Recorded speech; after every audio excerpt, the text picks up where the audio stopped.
बीमार न पड़े तो योग की शरण में जाए, कभी बीमार नहीं पड़े। और खुदा ने खास्ता बीमार पड़े तो नेचुरोपैथी की शरण। नेचुरोपैथी में क्योंकि योगा में actually yoga it is not a treatment नहीं है, उसमें प्रिवेंटिव है मोस्ट। फॉर एग्जाम्पल बुखार हो जाए कौन सा योगा करेंगे, वो सच होगा। उल्टी दस्त हो जाए कौन सा योगा करेंगे, वो सच होगा। तो it is not a treatment but preventive. अगर बीमारी न पड़े तो योगा की शरण में आए। बीमार पड़ जाते हैं। नेचुरोपैथी में वन है एक्यूट डिजीज, हिंदी में तीव्र रोग का है। सेकंड वन है क्रॉनिक डिजीज, जीर्ण रोग। तीव्र रोग माने जो अचानक से आ जाता है, सर्दी जुकाम खांसी। कोई भी जीर्ण रोग अचानक नहीं आता। रोग की पहली अवस्था तीव्र रोग, अचानक हार्ट अटैक नहीं आता, अचानक बीपी नहीं होता, अचानक डायबिटीज नहीं होता। अचानक जो ये ओनली तीव्र रोग। First stage of any disease is acute disease. और ये कैसे जो है एक्यूट डिजीज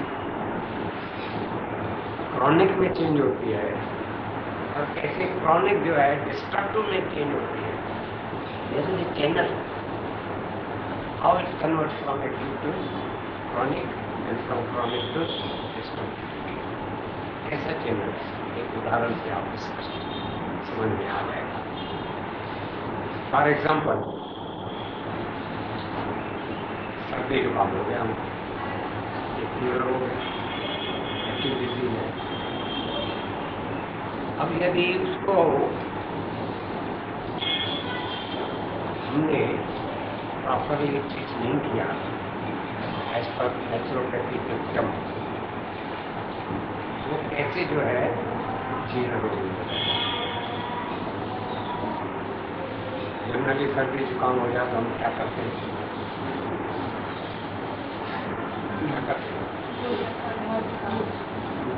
डॉक्टर के पास गए ना, सामने सर्दी हो गई है, डॉक्टर को वेलकम करेगा, बता देते कोई ऐसी गोली दे देगा, आपकी नाक बहना बंद हो जाएगी, आप बड़े खुश हो जाएंगे। डॉक्टर को थैंक यू बोलेंगे, जेब भी ढीला करेंगे। लेकिन मेरा यहाँ पर एक क्वेश्चन है, वो जो नाक बह रही थी कौन सा गंगा जल बह रहा था? और ये वेस्टेज मटीरियल, शरीर का कचरा जो हम चल रहा है, उसको आगे बढ़ाने से पहले ये हम विचार कर रहे हैं कि कचरा क्यों निकलता है। तीव्र रोग में आप देखिए सर्दी जुकाम होता है तो पानी के रूप में कचरा बाहर, खांसी में क्या होता है, खांसी में क्या निकलता है, कोई मक्खन नहीं निकलता। कफ भी क्या है, शरीर का कचरा बाहर। उल्टी दस्त में क्या निकलता है, शरीर का कचरा ही बाहर। थोड़ा फुंसी में क्या निकलता है, शरीर से कचरा ही बाहर। बुखार में क्या निकलता है, पसीने के रूप में कचरा ही बाहर। ये जितने भी तीव्र रोग है उसमें एक कॉमन फैक्टर है, शरीर से कचरा एक कॉमन फैक्टर है। कचरा क्यों निकलता है और जिसका और कचरा क्यों निकलता है, कचरा निकलने का कारण यही है, कचरा खूब बन रहा है। कचरे को निकालने के 4 रास्ते हैं हमारे बॉडी में। There are 4 way. Number 1 is मलद्वार। मलद्वार से जो है सॉलिड के रूप में कचरा। दूसरा है मूत्र द्वार, लिक्विड के रूप में कचरा। तीसरा है लंग, कार्बन डाइऑक्साइड के रूप में कचरा। और चौथा स्केल पसीने के रूप में कचरा। ये 4 रास्ते हैं। लेकिन हम खूब खाते हैं, खाए जाओ बिना के प्रेशर कुकर के दूर खाए जाओ। खूब खाते हैं हम। अब खूब खाएंगे नेचुरली कचरा भी ज्यादा बने। और कचरे के निकलने के तो 4 ही रास्ते हैं, वो तो काम कर रहे हैं। बॉडी में जो 4 रास्ते हैं शरीर से कचरे को निकालने के, वो अपने आप में काम कर रहे हैं। लेकिन इनपुट ज्यादा है, खूब खा रहे हैं, इनपुट ज्यादा है तो कचरा भी तो ज्यादा बन रहा है। अब वो 4 रास्ते पूरे नहीं पड़ते तो बॉडी इमरजेंसी डोर खोलती है। सर्दी जुकाम के रूप में, खांसी के रूप में, उल्टी दस्त के रूप में, थोड़ा खुशी के रूप में, बुखार के रूप में, बॉडी पेन के रूप में, खुजली के रूप में, ये सब जो है ये इमरजेंसी डोर्स, आपातकालीन द्वार है। जो कि शरीर चाहता है कि कचरे को हम बाहर 4 रास्ते से निकल रहा है, लेकिन वो पूरे नहीं पड़ रहे हैं। फिर भी शरीर हमको और स्वस्थ करना चाहता है, इसलिए वो इमरजेंसी डोर खोलता है। इमरजेंसी डोर खोलना अच्छा है क्या? पकड़ जाएंगे क्या? नहीं तो वैसे बुरा है, बट निकल रहा है वो अच्छा है, एक्चुअली नहीं है। निकल रहा है तो फिर डॉक्टर के पास ले जाते हैं। अच्छी बात है, you should not go to doctor. On the contrary, जब भी बुखार हो जाए तो you should welcome the fever. जब भी बुखार हो जाए तो आप बोलिए आइए बुखार महाराज आपका स्वागत है। आइए खांसी देवी आपका स्वागत है। जो कि ये हमारे शत्रु नहीं है, मित्र, ये हमारे मित्र हैं। इसलिए नेचुरोपैथी एक सिद्धांत है, तीव्र रोग हमारे शत्रु नहीं है। ये हमको ठीक करने के लिए आए, बीमार करने के लिए नहीं आए, हमको ठीक करने। हमने कोई आहार में, विचार में, व्यवहार में कोई गलत काम किया है, इसका परिणाम जो है हम भुगत रहे हैं। लेकिन फिर भी शरीर चाहता है कि वह स्वस्थ हो, तो तीव्र रोग आता है। अब तीव्र रोग को यदि हम नेचुरोपैथी के सिस्टम के द्वारा कंट्रोल न करें तो वो कैसे जो है जीर्ण रोग में चेंज होता है, वो एक चैनल आपको उदाहरण दें। तीव्र रोग आपको हो गया, आप डॉक्टर के पास गए, डॉक्टर ने गोली दी, आप ठीक हो गए। लेकिन मेरा यहाँ सवाल है, वो तीव्र रोग में जो कचरा बाहर आया हुआ, सर्दी जुकाम में जो गंगा जल निकल रहा था, वो कहाँ गया? कहाँ गया? वो दवाई ने उसको दबा दिया। वो जो पानी बह रहा था सर्दी जुकाम के रूप में, बहना तो बंद हो गया, लेकिन कहाँ गया? वो हमारे बॉडी के अंदर ही है ना अभी। वो जम गया, कब पैदा हुआ, खांसी हो गई, फिर क्या करेंगे? डॉक्टर साहब आपने बढ़िया गोली दी थी, आप बहनी बंद हो गई थी हमारी, नहीं बीमारी है। कोई भी वेलकम करेगा, इसको भी बंद कर, कोई ऐसा कैप्सूल दे देगा, कोई सिरप दे देगा, आपकी खांसी बंद हो जाएगी, आप बड़े खुश हो जाएंगे। डॉक्टर जब भी डील करेंगे। फिर मेरा यहाँ सवाल है, वो जो कफ निकल रहा था वो कहाँ गया? अंदर ही रह गया। आगे चलकर आपको सांस लेने में तकलीफ होगी, दमा हो जाएगा, अस्थमा हो जाएगा। जैसे क्रॉनिक डिजीज, ये ऐसे तीव्र रूप से क्रॉनिक डिजीज। फिर भी हम कहाँ जाते हैं? डॉक्टर साहब आपने तो सर्दी जुकाम ठीक कर दिया था, खांसी भी ठीक कर दी थी, लेकिन नया रोग आ गया अस्थमा, इसको भी हम ठीक कर देंगे। आपको लॉलीपॉप दे देगा, इनहेलर, सूखते रहो। यहाँ भी हम जो है नेचुरोपैथी का हेल्प नहीं लेते हैं। ये क्रॉनिक डिजीज हो जाती है। ऐसे ही यदि हम तीव्र रोग या क्रॉनिक रोग को नेचुरोपैथी के डिसिप्लिन द्वारा मैनेजमेंट नहीं करेंगे तो यही अस्थमा जो है टीटी में चेंज हो जाएगा। टीटी से ऐसे ही चैनल करता है, हम एक्टिव क्रॉनिक हमको पता ही नहीं लगता। हम सोच रहे हैं कि हम ठीक हो रहे हैं, लेकिन हम और उलझते जा रहे हैं। ये एक सिस्टम है नेचुरोपैथी। यदि हम चाहें तीव्र रोग को ही अच्छी तरह से मैनेज करें, it will not be converted into chronic. And chronic को भी यदि हम नेचुरोपैथी के द्वारा ठीक करें, it will not converted into. The main thing is, मेरा मेन फोकस कहाँ पर है? तीव्र रोग को अपने स्थान पर ही नेचुरोपैथी के द्वारा हम मैनेज करें तो वो या तो क्रॉनिक होगा और आपने यदि तीव्र रोग को अच्छी तरह से मैनेज करना सीख लिया, you will be A doctor, you will be self doctor.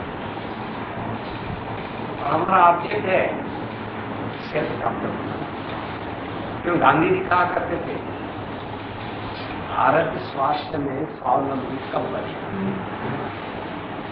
Bharat स्वास्थ्य में स्वावलंबी कब बनेगा?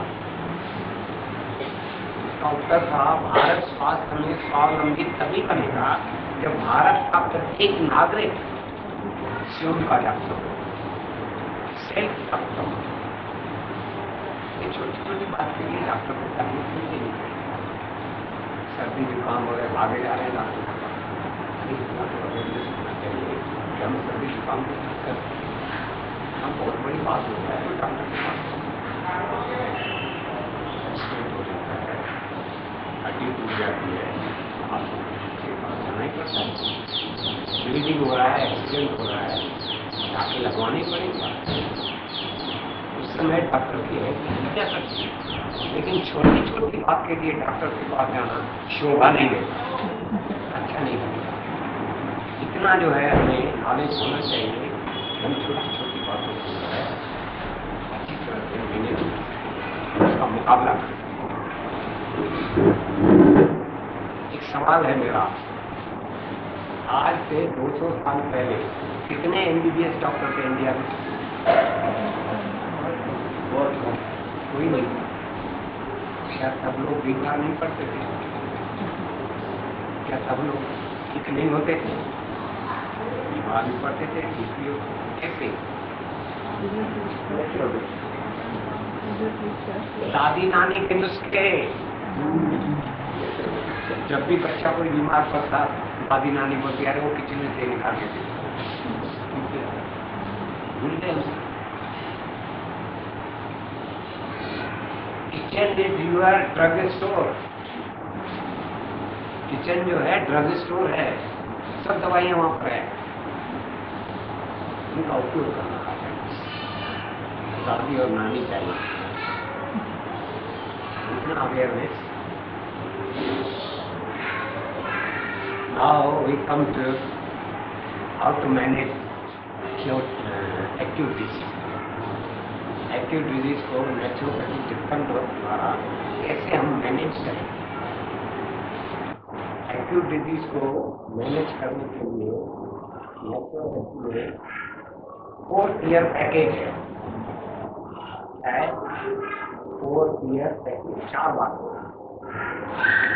बातों को यदि आपने सीख लिया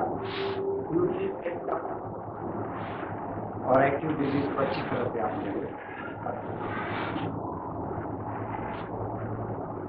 4 ईयर, उसमें पहला टीयर जो है एक्सरे की मशीन को बंद कर दो, अर्थात क्या करें एक्सरे की मशीन को बंद कर दो। Because fasting is the fastest remedy. Fasting जो है सबसे तीव्र उपचार है।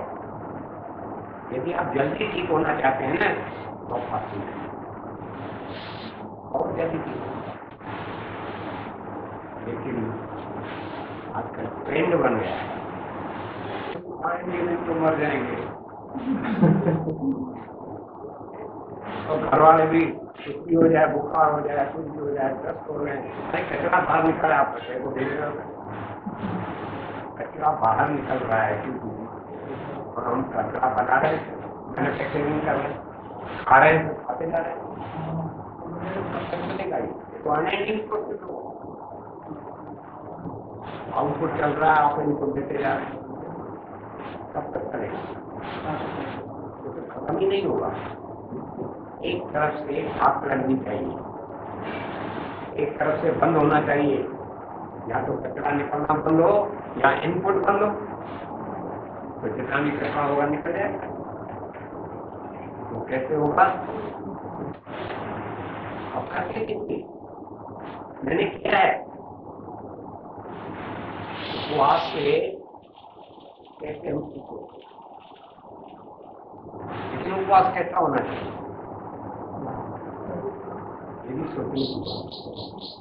ऐसा नहीं कि उपवास में शायद उसको चलता ही है, कल तो खाते ही है, मावे की मिठाई भी चलेगी, हल्दीराम का पलारे नमकीन भी चलेगा, आलू की कचौड़ी भी चलेगी, खाने की खिचड़ी भी चलेगी, सितारे के आटे की रोटी भी चलेगी, और नहीं इतनी सारी चीजें हम उपवास के नाम पर इकट्ठी करते हैं। 17 चीजें उपवास के नाम पर इकट्ठी करते हैं और फिर भी बड़े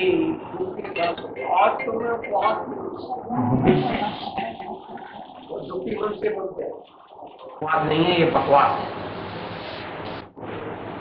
सही मायने में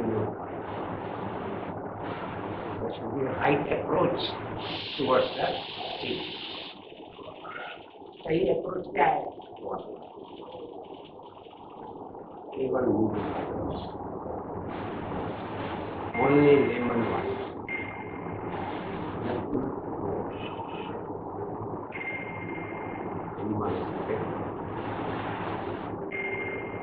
उपवास जो है बहुत छोटा सा उदाहरण।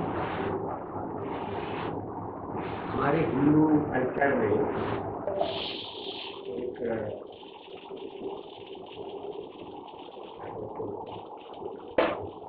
श्राद्ध पक्ष आता है, श्राद्ध पक्ष 15 दिन के लिए घर में जो है हम जो हमारे पूर्वज जो चले गए हैं ऊपर, उनके लिए जो अच्छे अच्छे पकवान बना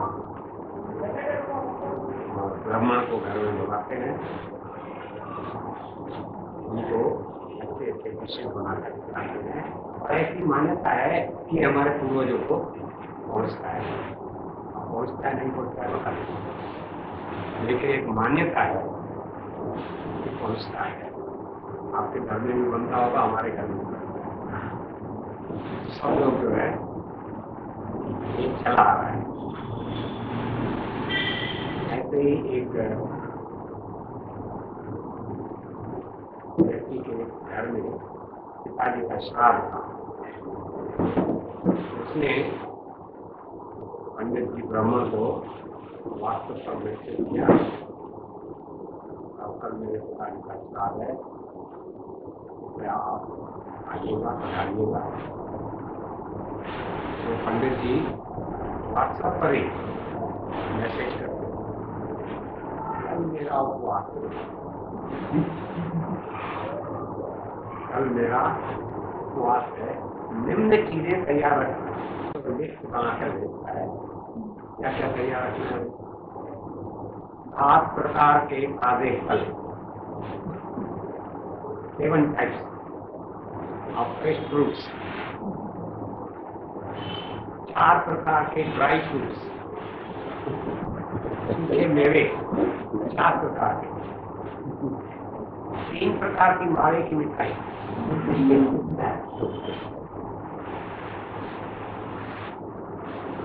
और आप वस्त्र तो करते ही हैं दान, कपड़ा भी देते हैं, छतरी भी देते हैं, कपड़ा भी देते हैं, कैश भी यजमान के पास आते हैं, उनके पिताश्री का श्राद्ध।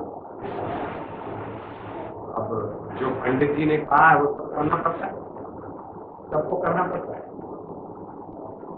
यजमान ने भी पंडित के कहे अनुसार सब जो है पंडित जी आए, मेरे से पत्र पर आज पहुंच गया होगा, पंडित जी को नमस्कार किया। पंडित जी बोले नमस्कार कर दिया। मैंने पंडित जी को कहा, आचार्य जी सुना है कि आज आपका उपवास है। बोले हाँ बच्चा, आपका मेरा उपवास है, आपको क्या तकलीफ है? तो मुझे कोई तकलीफ नहीं है, मैं तो केवल जानना चाहता हूँ कि उपवास में कितनी भोजन सामग्री लेनी चाहिए।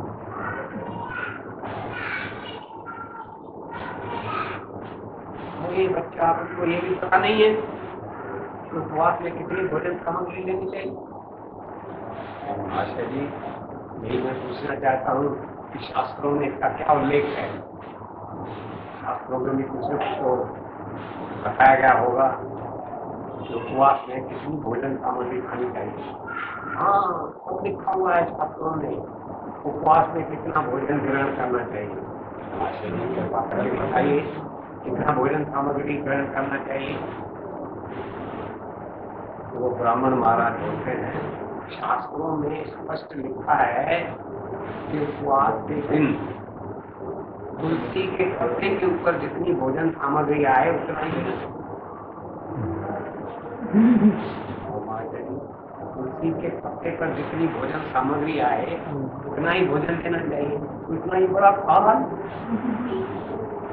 अरे मूर्ख हो तुम, पंडित जी बोलता है, काल को ऊपर उठाओ, तो मैंने तुलसी का पत्ता नीचे रखा है नहीं करना।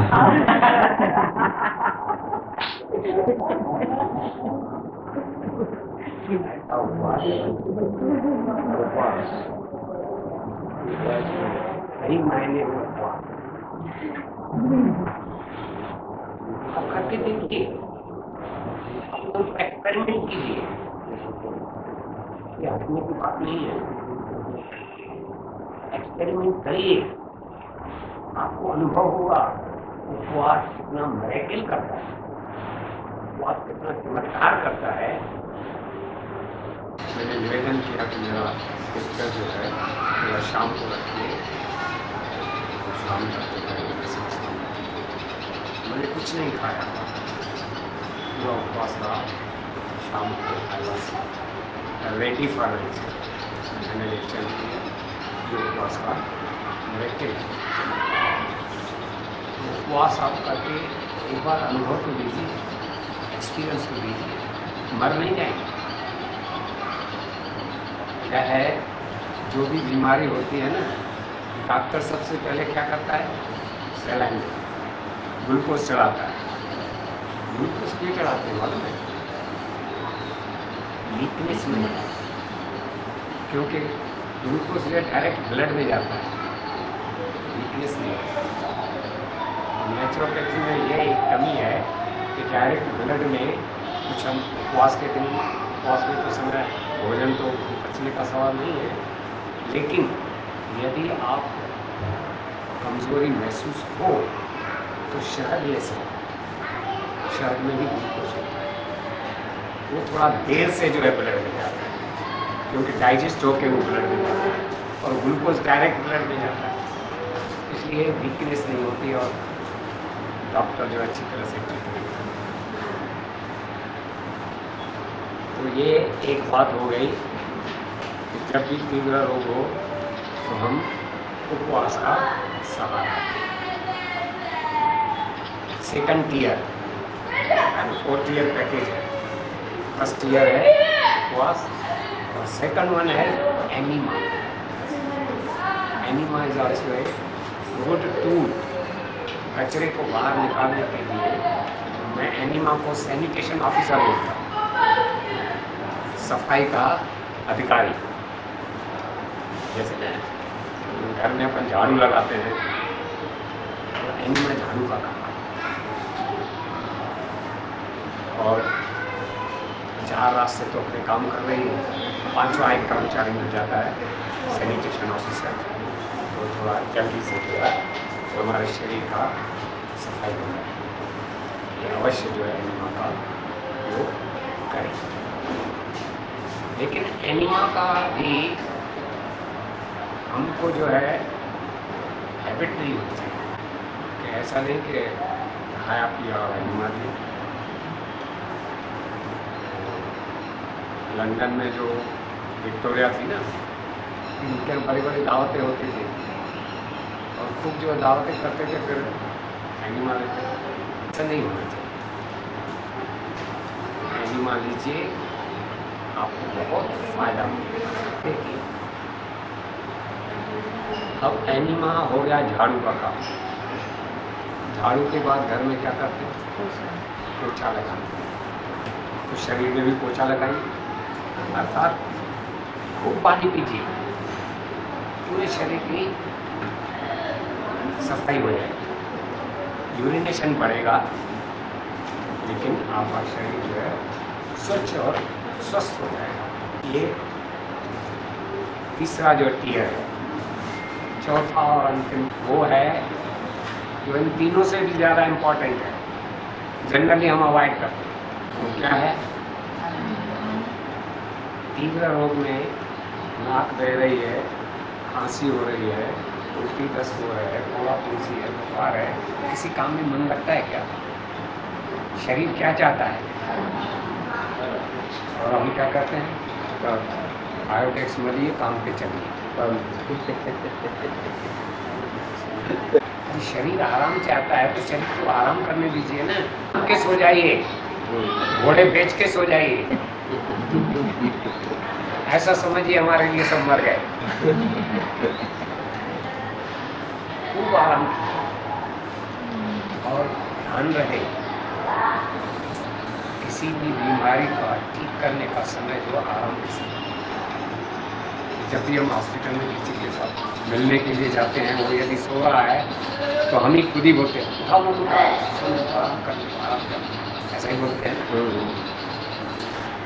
ड्यूरिंग रेस्ट बीमारी की आराम होती। ये तीव्र रोग का जो है पैकेज 4th ईयर पैकेज था। ये चारों टीयर जो है यदि सच्चाई और ईमानदारी के साथ आपने किया, एक दिन भी सच्चाई और ईमानदारी से किया, सुबह से लेकर शाम तक यदि आपने ये 4th ईयर प्रोग्राम अपनाया तो शाम को ही परिणाम आने शुरू हो गए। आप करके देखिए। और इस तीव्र रोग की जो है उम्र मालूम है कितनी है? 72 घंटे। जितने भी एक्टिव डिजीज हैं इनकी उम्र है 72 घंटे, 3 दिन मैक्सिमम। 3 दिन तो मैं कहता हूँ बहुत बड़ी बात है। एक दिन भी यदि हमने कर दिया ना तो शाम को परिणाम आने शुरू हो जाए। दूसरे दिन कीजिए, तीसरे दिन कीजिए, हैप्पी एंड हेल्दी। और लास्ट में जब भी कोई हम ट्रीटमेंट करते हैं तो पहले डॉक्टर से पूछते हैं कितना खर्चा आएगा। यही होता है ना, खर्चा कितना आएगा। तो तीव्र रोग में हम देखें, एस्टिमेट लगाएं, श्वास में कितना खर्च आएगा? On the country saving. भोजन नहीं करेंगे तो पैसा बचेगा ना। एनिमल लेने में कितना खर्च आएगा? एक बार एनिमल का डब्बा दिया 200 रुपये खर्च किए, 5 रुपये की छुट्टी। तीसरा क्या है? पानी पियो, उसमें कितना खर्च आएगा? तो म्यूनसिपालिटी बिल थोड़ी भेजेगी। और चौथा, आराम करो, कितना खर्च आएगा? 0। कितना सुंदर है, कितना सरल है, कितना सस्ता है। स्वास्थ्य बहुत सस्ता है, हम लेते नहीं। बीमारी महंगी है, हम खरीदते हैं। समझ लीजिए, स्वास्थ्य के लिए पैसा खर्च करने की कोई आवश्यकता नहीं है, केवल ये प्रिकॉशंस लेने हैं। ये पूरा जो विक्टिम है ना तीव्र रोग का, यदि आपने फॉलो किया ना, कभी आपको क्रॉनिक डिजीज नहीं होगी, कभी आपको जो है डिस्ट्रक्टिव डिजीज नहीं होगी। इस पूरे जो है सिस्टम को मैंने एक भजन में बनाया है, एक गीत में बनाया है, वो आपको सुनाता हूँ। मेरे साथ आप दोहरा सकते हैं। बहुत अच्छा गीत है, पुराना गाना है, उस पर पैरोडी है। पुराना गाना सुना होगा, बचपन की मोहब्बत दिल से न जुदा पाया, जब याद मेरी आए दुआ करना। उसी पर है ये, मेरे साथ आप दोहराइएगा। नचरो तेरी अपना कर, जीवन उज्ज्वल करना। नचरो तेरी अपना कर, जीवन उज्ज्वल करना। जब रोग कोई आए, तत्काल भगा देना। जब रोग कोई आए, तत्काल भगा देना। अचरो बेटी अपना कर, जीवन उज्ज्वल करना। जब रोग कोई आए, तत्काल भगा देना। जब रोग कोई आए, तत्काल भगा देना। हमारा शरीर कितने तत्वों से बना है? 5। कौन से 5 तत्व हैं? मिट्टी, पानी, धूप, हवा और आकाश। इन्हीं 5 तत्वों से हमारे शरीर पैदा होते हैं। कैसे? भजन में मैंने बताया। आकाश अग्नि समीर, मिट्टी पानी से बना शरीर। आकाश अग्नि समीर, मिट्टी पानी से बना शरीर। होगा विलीन एक दिन, चाहे गरीब हो या अमीर। होगा विलीन एक दिन, चाहे गरीब हो या अमीर। की मदद लेकर उपवास करा देना।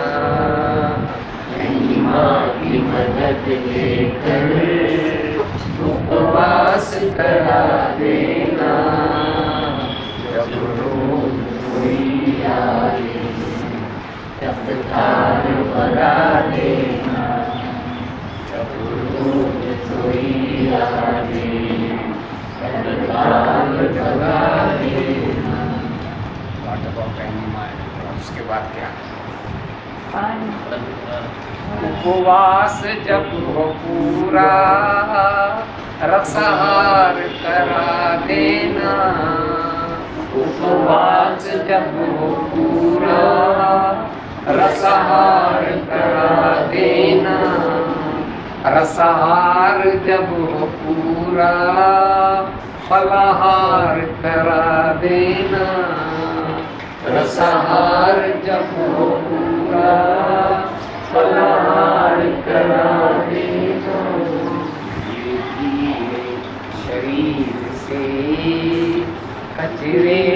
हटा देना, धीरे धीरे शरीर से कचरे को हटा देना। जब रोग कोई आए तत्काल भगा देना, जब रोग कोई आए तत्काल भगा देना। शारीरिक बीमारी के लिए तो सब हो गया, मेंटल डिजीज, मानसिक बीमारी के लिए क्या, ये लास्ट में जैसा जो खाएगा अन्न वैसा ही बनेगा मन, जैसा जो खाएगा अन्न वैसा ही बनेगा मन, जैसा जो पिए पानी वैसी ही बने वाणी, जैसा जो पिए पानी वैसी ही बने वाणी।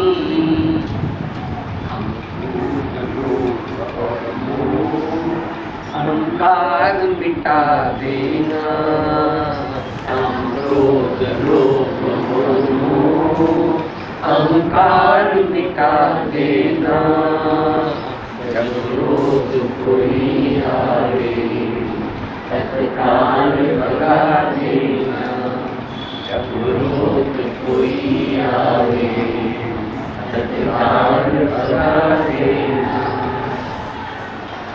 Any question?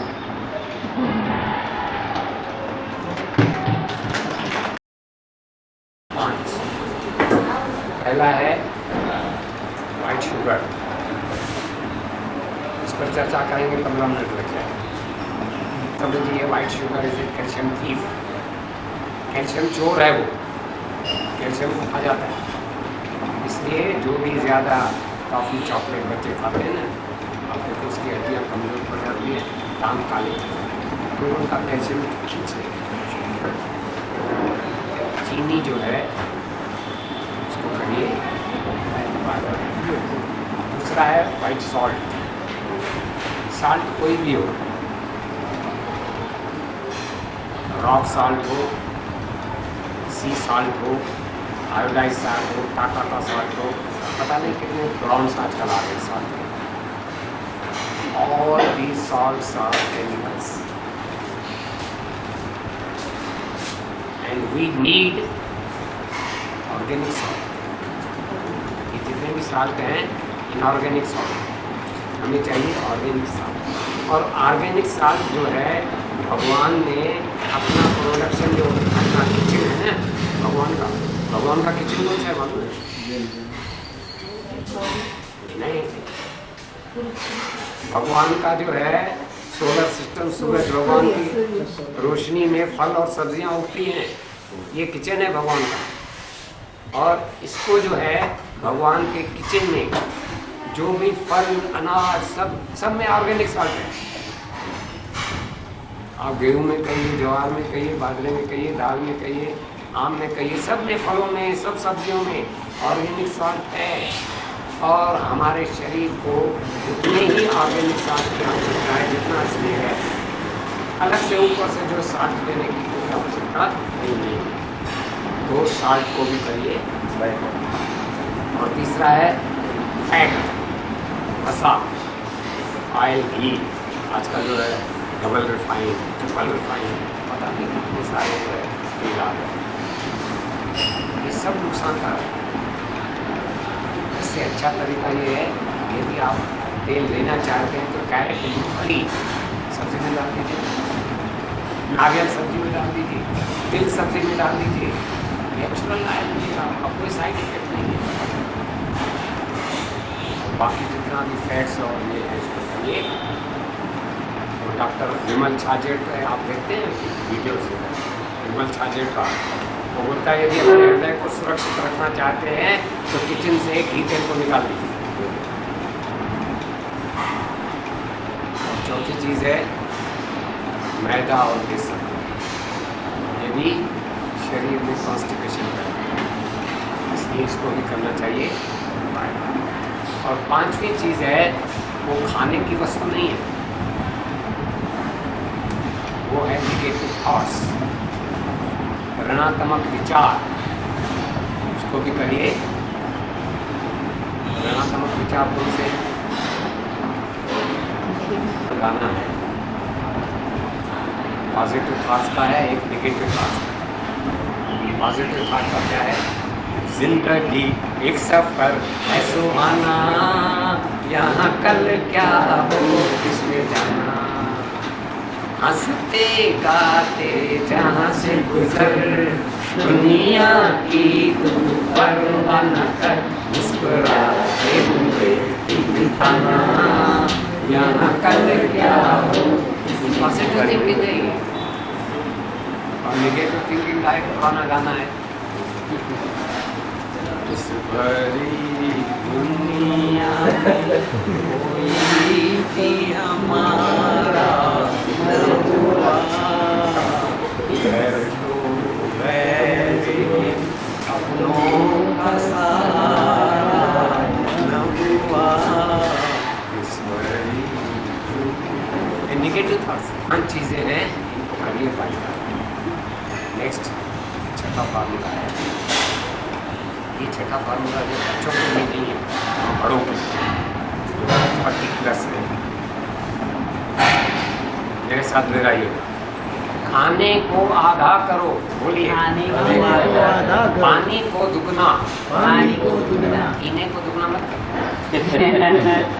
पीने में बहुत कुछ आ जाता है। खाने को आधा करो, पानी को दुगना, कसरत को तिगुना करो, बोलो। हंसने को चौगुना और प्रार्थना को 5 गुना।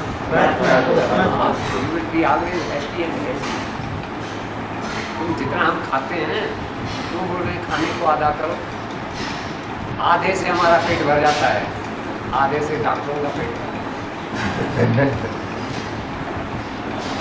खूब खाते हैं, पानी खूब पीजिए और कसरत को तिगुना कीजिए। Nowadays we become overweight and under exercise. Weight बढ़ गया, एक्सरसाइज कम, इसलिए कसरत को तिगुना करें। हंसने को चौगुना, जो हंसता है ना वो कभी गलत काम नहीं कर सकता। गलत काम करने के लिए किसी की हत्या करता है ना, जो पिक्चर में देखते हैं ना, विलेन कोई जो है हत्या करता है तो पहले सिगरेट पीता है, फिर दारू पीता है, फिर पिस्तौल चलता है। हंसते हंसते कोई किसी की हत्या नहीं कर सकता, लेकिन वो हंसी रावण की नहीं होनी चाहिए, नेचुरल हंसी होनी चाहिए। Just smile, your duty is over. केवल आप मुस्कुराइए। आपका कोई मित्र या कोई सहेली, कभी कभी ऐसा मन में आता है इसका तो मुंह भी नहीं देखना चाहिए, कभी कभी ऐसा होता है। लेकिन यदि वह किसी कार्यक्रम में मिल जाए अनायास, किसी जो है बर्थडे पार्टी में, किसी इंगेजमेंट में, किसी मैरिज सेरेमनी में मिल जाए सामने, तो भी उसको केवल एक मुस्कुरा दीजिए, कुछ मत करिए। देखिए आपके जीवन में कितना परिवर्तन आता है और उसके जीवन में भी कितना परिवर्तन आता है। हो सकता है आप गले मिल जाए। मदर यदि छोटे बच्चे को थप्पड़ भी लगाती है ना हंसते हंसते, तो बच्चा भी हंसता है। और यदि गुस्से में आकर थप्पड़ लगाई, बच्चा भी कहता मुझे बड़ा होने दीजिए। वो हंसने को चौगुना और प्रार्थना को 5। गांधी जी कहा करते थे, जब भी मेरे जीवन में समस्या आती थी मैं गीता को करता, प्रार्थना, सब समस्याएं हल हो। ये हो गया छठा फार्मूला। सातवां फार्मूला, आजकल जो है डॉक्टरों ने जब भी किसी डॉक्टर के पास जाते हैं तो कितनी सारी टेस्टिंग करवाता है वो। ब्लड टेस्ट करो, यूरिन टेस्ट करो, स्टूल टेस्ट करो, बीपी करो, डायबिटीज़ करो, पता नहीं कितनी सारी टेस्ट की। मैंने 4 टेस्ट बनाई है और वो चारों टेस्ट फुकट की है, फ्री की है, कोई खर्चा नहीं है उसमें। और 4 टेस्ट लगाने पर आपको पता चल जाएगा मैं स्वस्थ हूँ या अस्वस्थ हूँ उसी समय। Are you ready? केवल 4 सवाल अपने आप से पूछना है। नंबर 1, मुझे भूख अच्छी लगती है या नहीं? इफ यस, सेकंड क्वेश्चन, मुझे नींद अच्छी आती है या नहीं? इफ यस, थर्ड क्वेश्चन, मेरा मोशन क्लियर होता है या नहीं? इफ यस, लास्ट क्वेश्चन, मेरा मन हर काम में लगता है या नहीं? If yes, you are fit and fine, किसी डॉक्टर के पास जाने की जरूरत नहीं है। और एक भी यदि नो है तो मामला करो। एक और फार्मूला, छोटा सा फार्मूला मेरे साथ दोहराइए। बंद करो 4 बुराई। पहला, अमचूर और खटाई। दूसरा, नमकीन और मिठाई। तीसरा, अंग्रेजी दवाई। चौथा, 2 नंबर की कमाई। करके देखिए आप फार्मूला ये 4 बंद करो। लेकिन कितना फायदा है ये उसमें पता चलता है। मेरे साथ दोहराइएगा। खुराक घटाओ, घूमना बढ़ाओ। बोलो। मोटापा से मुक्ति पाओ। रक्तचाप से छुट्टी पाओ। मधुमेह से पिंड छुड़ाओ। हृदय रोग को दूर भगाओ। दीर्घायु का लाभ उठाओ। केवल खुराक घटाओ, घूमना बढ़ाओ। छोटा सा फार्मूला है। खुराक घटाओ। खुराक घटाने से उम्र भी बढ़ती है, मालूम है आपको? कैसे? आपने सुना होगा गाने पे लिखा है, सुना है ना सब? ऊपर से जो हम दाने निश्चित लाते हैं, एक ही ज़्यादा दाना खा सकते हैं क्या? जितना निश्चित दाने लाते हैं वो यदि जल्दी खा जाएंगे तो जल्दी ऊपर चले जाएंगे, और थोड़ा करके खाएंगे उम्र बढ़ेगी। इसलिए थोड़ा खाइए तो उम्र भी बढ़ेगी। ठीक है। नेक्स्ट फार्मूला है, कोई भी खाने की चीज़ आ जाए आपके सामने, एनीथिंग, आप उससे जो है वार्तालाप कर सकते हैं, चर्चा कर सकते हैं, सवाल पूछ सकते हैं। फॉर एग्जाम्पल, एप्पल महाराज आ गए, सेब, एप्पल महाराज आ गए, आप उनसे सवाल कीजिए, मेरे साथ दोहराइएगा। एप्पल महाराज, आप मेरे स्वास्थ्य के लिए लाभदायक हैं या हानिकारक हैं? क्या जवाब आएगा? अंदर से कॉन्शियस विवेक आपको जवाब देगा, खाए जाओ, कोई दिक्कत नहीं आएगी। आएगा कि नहीं आएगा? विवेक जो है, कॉन्शियस, आपको सही जवाब देगा। अब कॉन्शियस की बात सुने न सुने वो अलग बात है, लेकिन कॉन्शियस ज़रूर आपको कहेगा।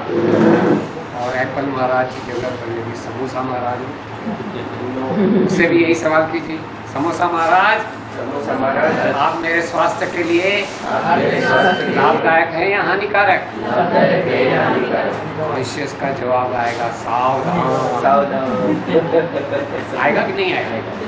अब वो आवाज़ सुने न सुने वो अलग बात है, लेकिन आवाज़ तो आएगी। और दूसरा तरीका, कोई भी खाने की वस्तु, याद रखिए ये फार्मूला है, बोलिए मेरे साथ, जो खाद्य वस्तु जल्दी सड़ती है, जल्दी पचती है, जल्दी निकल जाती है, और जो खाद्य वस्तु देर से सड़ती है, देर से पचती है, देर से निकलती है। कोई भी आप उदाहरण,